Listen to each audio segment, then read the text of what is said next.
इसीलिए शिव जी का एक नाम पिनाक पाणी है और भगवान विष्णु का एक नाम सारंग धनवा है। सारंग धनवा गदाधर प्रत्यर्थम रथांग पाणी रक्षोभ्यैति कीलकम। और भगवान विष्णु के कौमुद की गदा, गदा जो है उसका नाम कौमुद की है।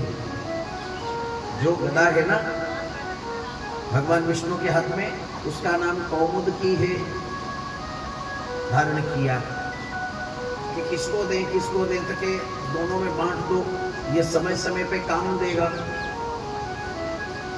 इसलिए भगवान विष्णु को सारंग पाणी भी बोलते हैं, शिव जी को रथांग पाणी रक्षोभ्यैति कीलकम।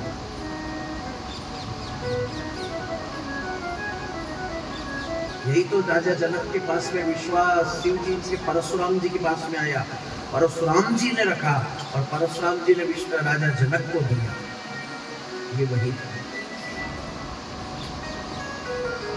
एक धनुष अगस्त मुनि ने भी बनाया था, जो फिर बाद में परशुराम जी के पास में आया था। इसी धनुष को राम जी ने, परशुराम जी ने दिया राम जी को, और राम जी से, परशुराम जी से लेकर के कि तुम एक बार चाप मेरे धनुष से चढ़ा दो, पिनाक चाप चढ़ा दो तो मेरी शंका का समाधान हो जाए। आई बात समझ में? 3 धनुष। ये जो बाकी बचा था कुंभज ऋषि अगस्त मुनि ने जो बनाया था, 3 अस्त्र बनने के बाद में दधीचि ऋषि की जो हड्डी बाकी बची थी वो सोड़ करके अगस्त मुनि इकट्ठी करके ले आए। तभी तो परशुराम जी हार नहीं मानते थे किन्हीं क्षत्रियों से। 3 धनुष बने थे, रथांग पाणी, पिनाक पाणी और सारंग।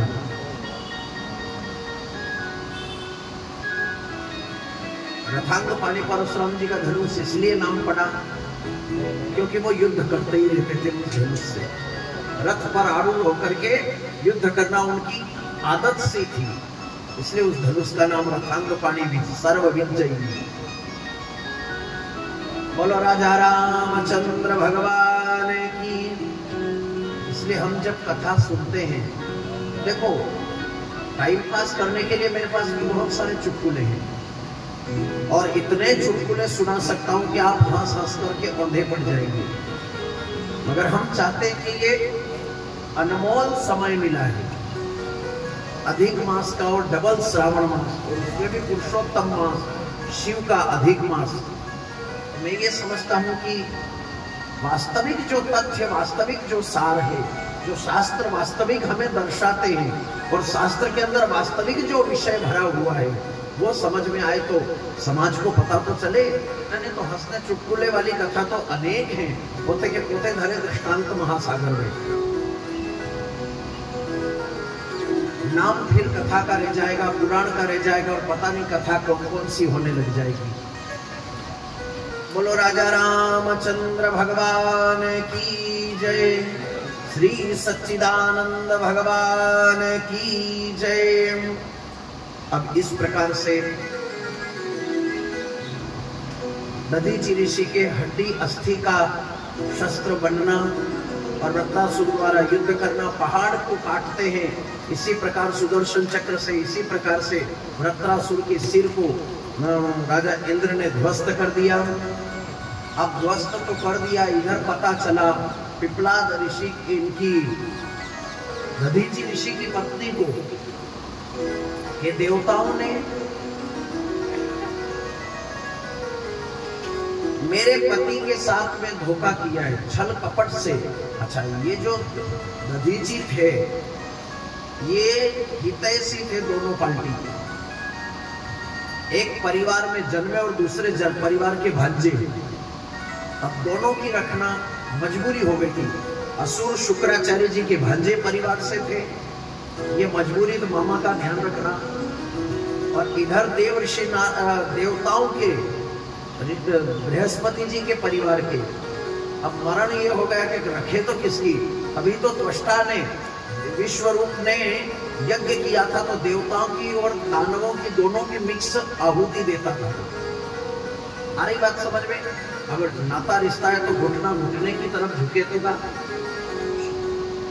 बोलो राजा रामचंद्र भगवान की जय, श्री गोवर्धन नाथ की जय। इस प्रकार से और बड़े प्रेम से प्रभु कृपा से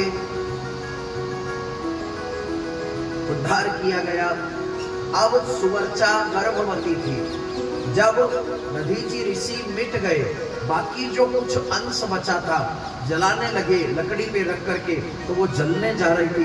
परमात्मा की शिव की कुछ कृपा ऐसी थी कि शिव भक्त होने के कारण से दधीचि ऋषि से शक्ति से ही सुवर्चा के गर्भवती थी। तो वो सती होने के लिए, जलने के लिए जा रही थी पति के साथ में। तो शिव जी ने आकर के, देव ऋषि नारद जी ने आकर के, देव गुरु बृहस्पति ने आकर के, वशिष्ठ ऋषि ने आकर के समझाया और समझा करके कहा, देवी तुम जलो मत, तुमको जो कुछ करना है कुछ समय, कुछ क्षण बीतने के बाद में कर लेना। भयंकर क्रोध आया पति के वियोग में, वो ले नहीं सकी। 8वां महीना था, 9वां महीना, तो भयंकर क्रोध आने के कारण पीपल के पेड़ के नीचे खड़ी थी, एक पत्थर लिया और मुक्का मार करके पेट पर गर्भपात हो गया। रुदन करने लगा। इंद्र ने अमृत झड़ता हुआ हाथ रखा, उस बालक की रक्षा करी और वह स्त्री उसका लालन पालन पोषण किया थोड़ा बहुत कुछ, और उसके बाद सहर्षता से अपने पति के वियोग में वो पति लोक में सती हो गई, शिवलोक में गई। बोलो मां के बिहारी लाल की।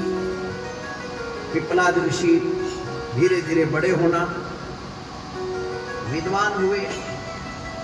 यही पिपलाद ऋषि का जो था